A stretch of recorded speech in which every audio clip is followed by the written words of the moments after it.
India has the sixth largest number of heritage sites in the world, 38 in all.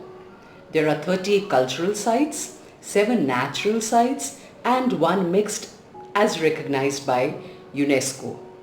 But if you were to stop the average John, Jaani, Janardhan on the road with this story, he would shrug it off. He is sure to say something like, people are dying here and you're talking about preserving history?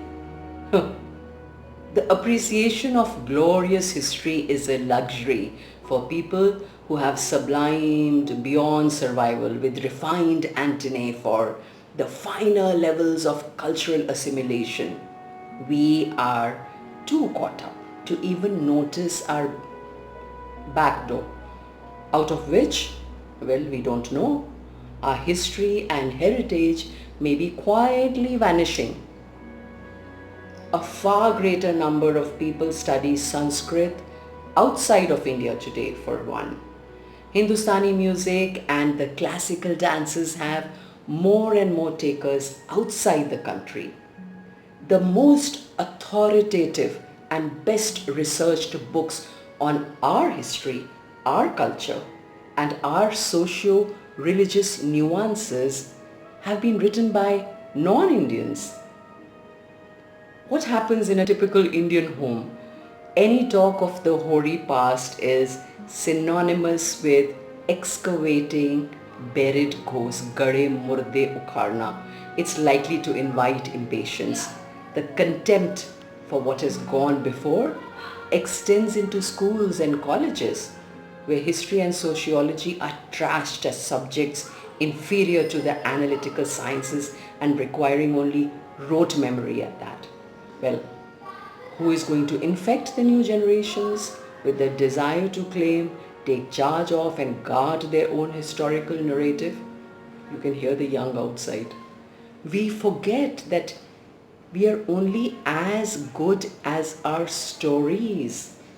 That common cultural wealth carries our survival coordinates. It will give us strength and lasting power to know and interpret our monuments, our sites, our deities, our traditions, our beliefs ourselves, rather than have others tell us what we are about.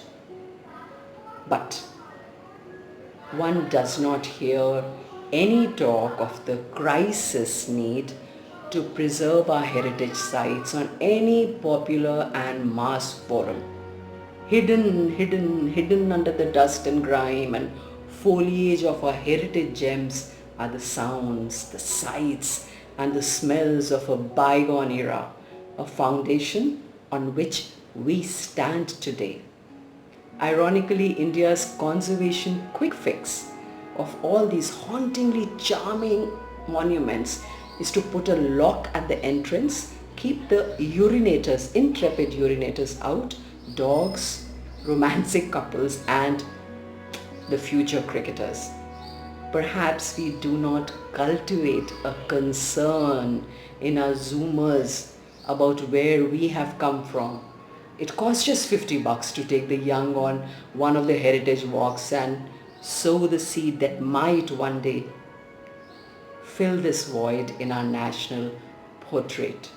The truth is that if you were to take away from us our history, our literature, our culture, well, we would cease to exist.